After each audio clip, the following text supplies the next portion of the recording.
بالکل جی، کیا صورتحال ہے اس پہ ہم بات کر لیتے ہیں. جوائن ہمیں کر رہے ہیں عامر خان، سینئر صحافی امریکہ سے ہمارے ساتھ موجود ہیں. اس روز بھی انہی سے اس معاملے پر بات ہوئی تھی، آج بھی ہمارے ساتھ ہیں. بات کر لیتے ہیں عامر احمد خان صاحب. السلام علیکم. اچھا عامر، یہ فرما دیجیے گا، لاسٹ ٹائم جب آپ سے بات ہوئی تھی آپ نے بتایا تھا اس برج پر کیا سچویشن ہے. بہت بڑی تعداد میں ٹرک ڈرائیورز جو ہیں وہ احتجاج کر رہے تھے، سیکیورٹی اہلکاروں کی تعیناتی پر بڑا خرچہ آ رہا تھا، بزنس کا بہت لاس ہو رہا تھا، صنعتوں کا لاس ہو رہا تھا، سامان یہاں پر رکا ہوا تھا. ہم ایکسپیکٹ ہی کر رہے تھے کہ جسٹن ٹروڈو اس صورتحال کے بعد کچھ نرمی دکھائیں گے، لیکن انہوں نے تو سخت ترین ایکٹ جو ہے وہ نافذ کر دیا ملک کے اندر. جی بالکل صحیح کہہ رہی ہیں آپ.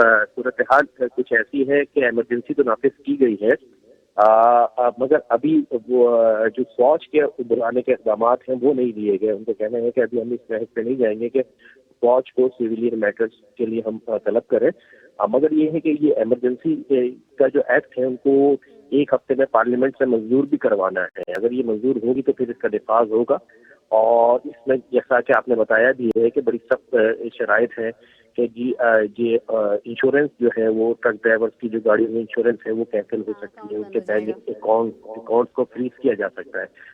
کیونکہ اصل مسئلہ یہ ہے کہ اس کو یہی کہا جا رہا ہے کہ یہ پولیٹیکل جو 29 جنوری کو یہ ٹرک ڈرائیورز کی اسٹرائک شروع ہوئی تھی، یہ پولیٹیکلی ہائی جیک ہو گئی ہے. اس کو فنڈنگ ہو رہی ہے، یو ایس سے بھی فنڈنگ ہو رہی ہے، اور اس کے پیچھے جو ہے وہ بہت بڑا پولیٹیکل ایجنڈا ہے. عامر، آواز آ رہی ہے اب تک میری؟ جی بالکل. اچھا عامر، پولیٹیکل ایجنڈا تو ہے، لیکن اب اس سے جو نقصان ہو رہا ہے اس کو بھی تو پورا کرنا ہے نا. تجارتی خسارہ اتنا بڑا ہو رہا ہے، $300 ملین یومیہ بتایا جا رہا ہے کہ ایک دن کے اندر، تو یومیہ اتنا بڑا نقصان ہو رہا ہے. تو ابھی تو اس کو کافی ہفتے ہو چکے ہیں اس ساری چیز کو ہوتے ہوئے. اس کے لیے کیا کیا جائے گا؟ اس کے لیے بھی کچھ سوچا ہے انہوں نے؟ دیکھیں جی، نقصان تو اسی صورت میں پورا ہوگا کہ جب یہ اسٹرائک ختم ہوگی، اسی کے لیے ایمرجنسی نافذ کی گئی ہے.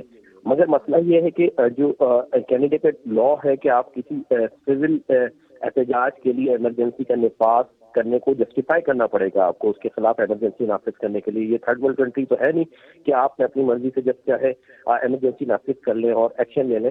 آپ کو جو لا میں ایمرجنسی کی نفاذ کی شرائط ہیں وہ پارلیمنٹ میں پیش ہوگا، اور اس کو جسٹیفائی کرنا پڑے گا. اگر آپ ثابت کر سکتے ہیں کہ جی یہ جو آپ نے ایمرجنسی لگائی ہے اور یہ صحیح ہے، تو پھر آپ اس پر عمل درآمد کر سکتے ہیں. تو یہ تو اسی صورت میں ہے کیونکہ ٹرک ڈرائیورز جو ہیں وہ کسی صورت ہٹنے پر تیار نہیں تھے، اور تقریباً 3 ہفتے ہو گئے اسٹرائک کو، اور ساری چیزیں جو ہیں وہ کینیڈا میں جو ہے وہ یہ بغاوت کی طرف جا رہا تھا. مختلف شہروں میں بھی یہ پھیل گیا تھا، اور اس کی فنڈنگ جو ہے وہ سب سے بڑا ایشو ہے کہ جو ان کو فنڈ ہو رہا ہے اس کو انویسٹیگیٹ کیا جا رہا ہے، اور بڑے پیمانے پہ وہ فنڈنگ ہو رہی ہے ان کو. تو یہ جو اب ان کو جسٹیفائی جب تک یہ نہیں کر پائیں گے، جب تک ایکشن تو نہیں لے پائیں گے. کیونکہ کینیڈا کا وزیر اعظم کو آپ دیکھیں نا، جب کسانوں کا احتجاج تھا انڈیا میں تو انہوں نے سڑکیں بلاک کی تھیں، مین چوراہے، تو انہوں نے اس کی حمایت کی تھی کہ جی اب ایسے مظاہروں کی اور جو عوام اپنے مفاد کے لیے اٹھتے ہیں ہم اس کی حمایت کرتے ہیں. تو اب وہ کس طرح جسٹیفائی کر پائیں گے کہ اگر یہ لوگ اٹھے نہیں تو ہیں؟ پھر یہ جو آپ چیزیں فرما رہے ہیں، وہاں پر عوام کا بھی یہی رد عمل ہے، عوامی حلقے بھی یہی کہتے ہوئے دکھائی دے رہے ہیں، اور جو جسٹن ٹروڈو کے سیاسی مخالفین ہیں پھر تو وہ بھی اس پر بڑا دکھائی دے رہے ہوں گے، برہم دکھائی دے رہے ہوں گے. بہت بات ہو رہی ہوگی اس میں کینیڈا کے اندر. جی بالکل یہ بات ہو رہی ہے. میں نے کہا نا کہ اگر ہم تھرڈ ورلڈ کنٹری ہوتی، پاکستان، انڈیا، اس طرح کے کوئی ممالک ہوتے تو بڑا ایزی تھا طاقت کے بل بوتے پہ آپ یا ایمرجنسی نافذ کر کے یا طاقت استعمال کر کے مظاہرین کو ہٹا دیں. مگر جو کینیڈا اور فرسٹ ورلڈ کنٹری کے جو لاز ہیں وہ جو ہے پروٹیکٹ کرتے ہیں سیویلین ڈیمانسٹریشنز کو، اگر وہ جو ہے وہ رائٹ پہ ہیں. تو اسی طریقے سے جس طرح امریکہ میں پچھلی دفعہ آپ نے دیکھا کہ مظاہرے ہوئے، بہت بڑے بڑے مظاہرے ہوئے جو بلیک پیپل امریکنز کی ہلاکتوں کے خلاف ہوئے، تو حکومت اس کو بائی فورس نہیں روک پائی تھی.